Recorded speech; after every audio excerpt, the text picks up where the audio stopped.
Giuktaba sa DVMF ang pagpatuman sa euthanasia sa 32 ka mga ero nga nakuha gikan sa Barangay Adlaon, Dakbayan sa Sugbo. Sa pamasin nga aduna pay musagop sa maong mga ero. Ano ang report?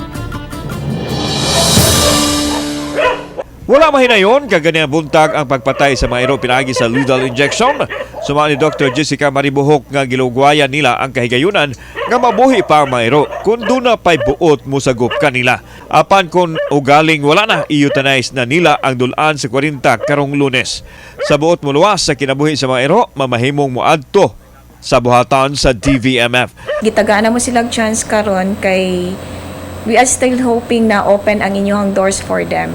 So, kung naamoy space, please adapt and you can try visit masking Saturday, this coming Saturday, Sunday. Gipasabot ni Dr. Maribuhok ang kinahanglan nilang i-euthanize ang maero nga dili masagop aron mahunong na usab ang pag-antos nini ilabi na kadtong mga masakito na.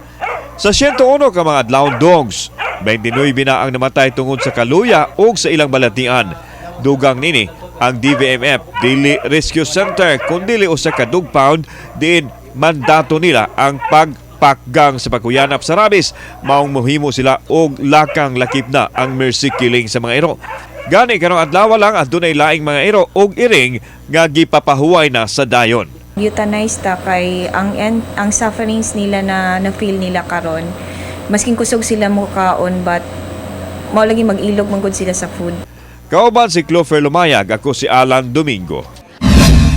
Balitang Bisdak.